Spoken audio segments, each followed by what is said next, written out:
Ketika Kaisar Tiongkok mengeluarkan dekret bahwa satu pria dari setiap keluarga wajib bergabung dalam tentara kekaisaran untuk mempertahankan negara dari serangan bangsa Hun atau Rouran.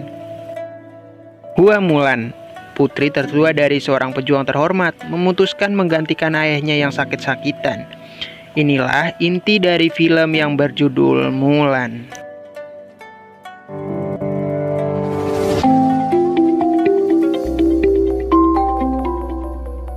Film Mulan disutradarai oleh Nico Caro dan rilis di Indonesia pada tanggal 25 Maret 2020 yang lalu.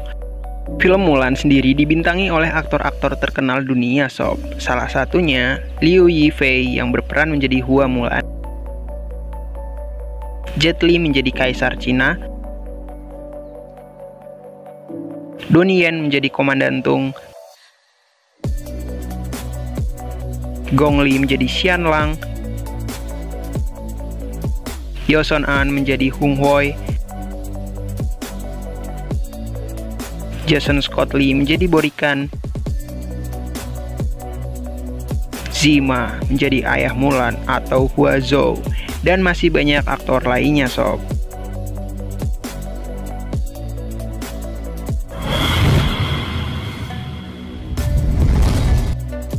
Alur cerita dari film yang berjudul Mulan pun mengisahkan tentang perjalanan hidup seorang wanita yang bernama Mulan yang memiliki kekuatan Qi. Ya, kekuatan Qi kalau di film anime Naruto lebih dikenal dengan cakra sob. Lanjut, impian Mulan pada saat itu adalah menjadi seorang prajurit karena bakat bela dirinya memang sudah terlihat sejak ia masih kecil. Bahkan bisa dibilang kemampuan yang ia miliki memang di atas rata-rata sob. Namun pada saat itu, seorang wanita yang menguasai bela diri akan dianggap sebagai aib bagi keluarganya dari kaum mereka di dinasti saat itu, yang berarti akan sangat mustahil jika seorang wanita menyandang gelar sebagai seorang prajurit pada saat itu sob. Hal inilah yang menjadi konflik utama dalam film dan perjalanan hidup Mulan. Sebelum lanjut, pastikan kalian sudah menekan tombol subscribe karena subscribe itu gratis dan dapat pahala sob. Karena kalian telah membantu channel ini untuk berkembang sob. Oke, terima kasih.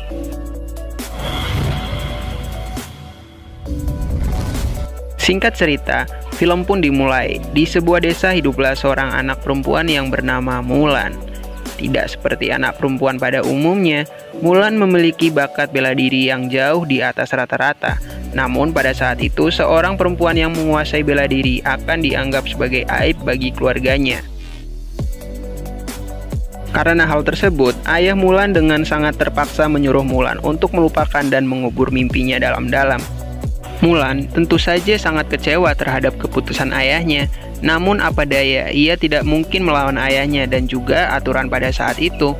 Belasan tahun sudah berlalu, kita akan diperlihatkan bangsa Rouran yang sedang berusaha menyerang benteng pertahanan garnison utara milik kerajaan Tiongkok. Penyerangan yang dilakukan Rouran dipimpin oleh Berikan. Berikan sendiri yaitu ketua dari bangsa Rouran sob.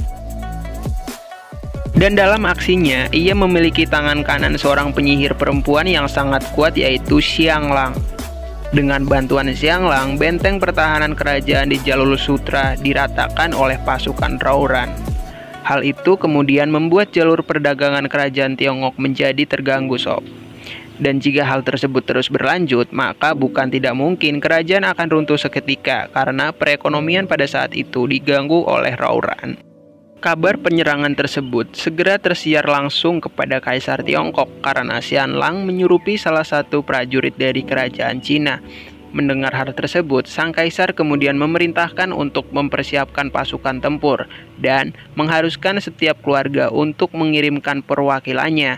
Perwakilannya yang dimaksud yaitu satu anak laki-laki di setiap keluarga wajib menjadi prajurit pada saat itu sob. Namun sayang, informasi tersebut berhasil dicuri oleh sang penyihir Xianlang yang kemudian ia sampaikan ke Berikan. Remember what you want. A place where your powers will not be vilified. Berikan pun sangat senang mendengar hal tersebut. Karena memang itulah tujuan utamanya bangsa Rouran. Kita dibawa kembali ke tempat Mulan. Mulan kini sudah dewasa. Mulan kini sedang mempersiapkan diri untuk acara perjodohan yang sudah menjadi tradisi bagi seorang wanita seusianya. Namun malang, acara tersebut tidak berjalan dengan lancar sehingga kembali membuat Mulan menjadi bahan omongan para tetangganya, sob. Tidak lama berselang, para utusan dari kerajaan pun sampai di desa Mulan. Wakil prajurit kaisar mengatakan sang raja mengutus dan mengharuskan setiap keluarga untuk ikut sebagai prajurit di kerajaan Tiongkok untuk membela bangsanya. Dan malangnya keluarga Mulan hanya memiliki satu laki-laki di keluarganya, yaitu ayahnya Mulan sendiri, sob. Ayah Mulan dulunya memang seorang prajurit kerajaan, namun karena suatu insiden ketika peperangan membuat fisiknya sudah tidak lagi mendukung untuk ikut berperang, sob. Tetapi hal itu tidak menjadi alasan bagi ayah Mulan untuk mengabaikan titah sang kaisar, kemudian menerima perintah tersebut dengan tangannya sendiri. Namun Mulan tidak mungkin membiarkan ayahnya untuk pergi, karena sudah bisa dipastikan ayahnya tidak akan bisa bertahan, sob.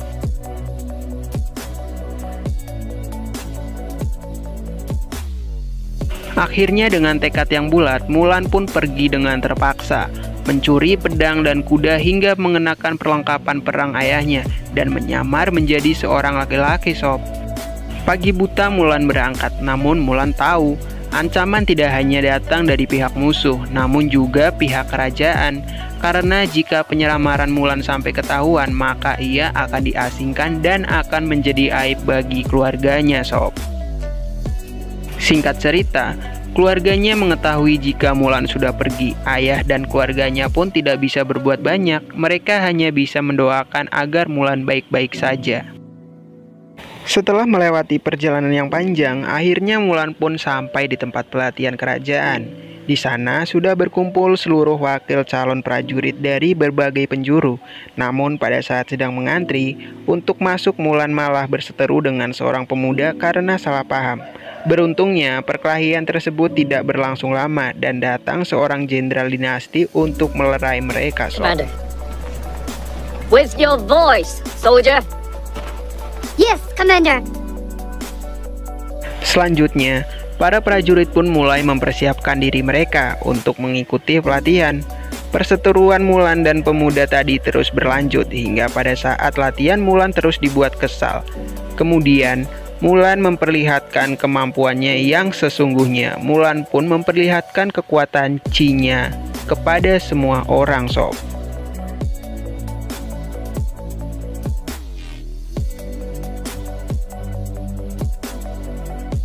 Hal tersebut berhasil menarik perhatian para prajurit lain. Bahkan sang komandan Tung pun terkesan dengan kemampuan yang ditunjukkan oleh Mulan. Di sisi lain, pasukan Rauran sedang mengadakan persiapan untuk melakukan penyerangan di bawah komando Berikan. Keesokan harinya, Mulan mendapat panggilan dari Komandan Tung. Mulan di sini tahunya jika panggilan tersebut disebabkan karena penyamarannya yang sudah diketahui oleh semua orang.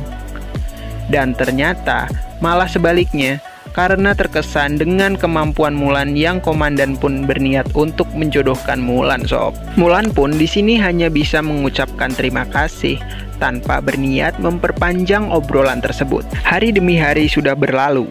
Kerajaan mempersiapkan para prajurit satu persatu. Di sini diceritakan prajurit pertahanan Batalion 4 di jalur Sutra sudah dikalahkan oleh pasukan Rauran, dan tersisalah prajurit Batalion 5 yang dimana di sini ada Mulan, Hong Hui, Komandan Tung, dan lainnya. Karena hal tersebut, akhirnya sang komandan pun memutuskan untuk mengarahkan prajuritnya, yaitu Batalion 5 untuk menuju medan perang. Setelah menempuh perjalanan yang cukup jauh, akhirnya sampailah mereka di medan pertempuran, di mana di sisi depan sudah ada pasukan Rauran dan Berikan yang sedang menunggu. Tidak menunggu waktu lama, peperangan pun langsung berkecamuk. Berikan dan beberapa orang lainnya malah berusaha meninggalkan medan pertempuran. Mulan dan beberapa prajurit lain yang melihat hal tersebut langsung berusaha untuk mengejar Berikan dan pasukan Rauran. Namun tidak diduga, kemampuan panah pasukan Rauran berhasil menumbangkan beberapa para prajurit kaisar dan hanya menyisakan Mulan seorang diri, sob. Mulan pun kehilangan jejak Berikan dan malah bertemu dengan Xianlang, sang penyihir.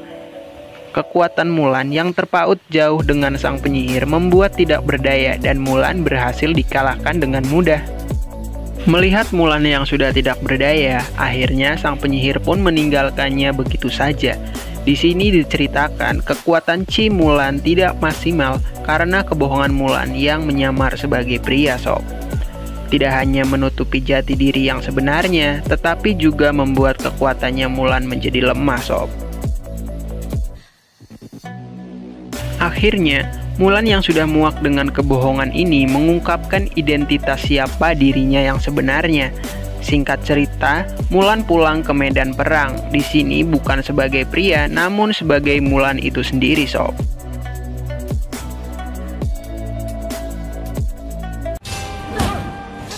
Kemampuan dan kelincahan Mulan membuat pasukan Rauran kewalahan dan berangsur-angsur berhasil dipukul mundur. Namun, tiba-tiba bala bantuan dari pihak musuh pun datang dan membalikkan keadaan karena di sini pihak Rauran melempari sebuah bola api yang besar dan menumbangkan beberapa prajurit dari Batalion 5, sob. Melihat teman-teman seperjuangannya terpojok, akhirnya Mulan pun segera mencari cara lain untuk menghentikan serangan dari musuh. Singkat cerita, Mulan pun berhasil mengelabui pasukan musuh sehingga membuat mereka salah perhitungan dalam melakukan serangan yang berakibatkan pada longsornya gunung salju, sob. Karena kejadian tersebut, pihak kerajaan bisa memenangkan pertempuran pada hari itu juga. Namun karena sudah mengungkapkan jati dirinya, Mulan pun akhirnya diusir dan diasingkan, sob. Mulan yang sedang menyendiri kemudian dihampiri sang penyihir, sob. Mengetahui apa yang sedang Mulan alami, ia pun berusaha mengajak Mulan untuk ikut bergabung bersama pasukan Rauran. Dengan iming-iming, jabatan dan pengakuan terhadap keberadaannya. Di sini diceritakan Mulan bukanlah orang yang haus akan hal tersebut. Ia tetap memilih setia untuk membela kerajaan dinastinya. Dan dengan tegas Mulan menolak ajakan Xianlang, sang penyihir. Selain itu, Xianlang juga tidak sengaja menceritakan rencana berikan yang sebenarnya, di mana peperangan sebelumnya hanyalah pengalihan agar kerajaan tidak dijaga dengan ketat, sob, oleh para prajurit kaisar. Hal tersebut bertujuan agar rencana Rauran bisa berjalan dengan lebih mudah, sob. Itulah alasan kenapa Berikan dan beberapa pasukannya melarikan diri pada saat peperangan sedang berlangsung, sob. Mengetahui hal tersebut, Mulan pun berusaha untuk memberitahu komandan serta rekan-rekan yang masih berada di perkemahan. Meski sempat ditolak dan akan dieksekusi karena berani kembali muncul di hadapan sang komandantung, sob. Tetapi akhirnya teman seperjuangan Mulan membela Mulan karena Mulan sudah menaati, yaitu berani untuk jujur. Karena hal tersebut, kejujuran dan keberanian Mulan diapresiasikan dan diterima oleh para prajurit Batalion 5 dan menjadikan Mulan sebagai ketua pada saat itu. Singkat cerita, beberapa pasukan terlatih dan juga sang komandan akan pergi bersama Mulan menuju ke kerajaan. Di sisi lain, pasukan Rauran yang sudah lebih dulu sampai di kerajaan segera menyerang semua prajurit yang menjaga kaisar. Dan penjaga depan pun dilabui oleh Xianlang. Satu persatu mereka pun tumbang. Singkat cerita, Berikan di sini menantang sang kaisar untuk melakukan duel. Sang kaisar yang berniat menyudahi peperangan akhirnya menerima duel tersebut, sob. Kaisar pun kemudian berangkat dengan beberapa pengawal pribadinya. Mulan dan yang lainnya baru sampai di pintu kerajaan. Mereka sangat heran mendapati kerajaan yang sudah sepi, tidak ada prajurit yang menjaga. Singkat cerita, mereka kemudian dihadang oleh sekelompok pasukan Rauran. Sang komandan dan prajurit yang lain pun bertarung melawan pasukan Rauran. Sedangkan Mulan ditugaskan untuk menyelamatkan sang kaisar. Mengetahui sang kaisar sedang berada di sisi lain kerajaan, sob. Mulan pun segera bergegas untuk menyelamatkannya. Sedangkan sang kaisar kini sedang terikat tak berdaya di hadapan Berikan, sob. Mulan sedang berlari menuju Berikan, namun di sini Berikan memanah Mulan berniat untuk membunuhnya agar Berikan dapat membunuh sang raja dengan cepat. Namun tidak disangka-sangka, penyihir malah rela mengorbankan dirinya demi menyelamatkan Mulan. Ia rela mengejar panah itu hingga menancap di tubuh Xianlang. Hal itu dilakukan karena ia sangat kagum akan kepribadian Mulan. Dan Xianlang juga menyadari kalau jalan yang selama ini ia tempuh adalah jalan yang salah, sob. Menyaksikan hal tersebut di depan matanya membuat Mulan marah. Dan semua tekad Mulan hanyalah untuk bisa mengalahkan Berikan. Tidak butuh waktu yang lama, Berikan maupun Mulan masing-masing saling bertukar serangan. Serangan demi serangan pun berlangsung, hingga pada akhirnya Mulan pun berhasil mengalahkan dan juga membebaskan sang raja dari ikatan tersebut. Singkat cerita, perang pun dimenangkan oleh Kaisar Cina. Di sini diceritakan Hong Hui dan teman-temannya juga berhasil mengalahkan pasukan Rouran. Cerita peperangan pun sudah usai. Singkat cerita, karena pengabdian dan segala pengorbanan Mulan, sang kaisar pun berniat untuk mengangkat Mulan menjadi pengawal pribadinya, sob. Namun Mulan menolaknya, karena ia teringat ayah dan keluarganya tidak akan setuju dengan tawaran tersebut. Dan Mulan pun memutuskan untuk segera kembali ke desanya, sob. Kedatangannya pun disambut haru oleh adik dan juga kedua orang tuanya. Tidak disangka, ternyata sang komandan dan para utusan dari kerajaan pun datang ke desa Mulan. Kedatangannya mereka bertujuan untuk memberikan Mulan hadiah penghargaan, sebuah pedang dari sang kaisar Cina. Serta menyampaikan kembali tawaran sang kaisar kepada Mulan untuk bersedia menjadi pengawal pribadinya. Semua orang pun dibuat terkejut dan bangga akan sosok Mulan. Atas restu kedua orang tuanya, Mulan pun bersedia menerima tawaran sang kaisar, sob. Dan film pun usai. Terima kasih kalian sudah setia mendengarkan Odumai Movie. Dan jangan lupa untuk kasih tahu ke Odumai Movie tentang pesan apa yang bisa kalian dapatkan di film Mulan ini ya, sob. Dan kalian yang mau request, jangan sungkan untuk menuliskan di kolom komentar. Sampai jumpa di next video, sob. Bye-bye.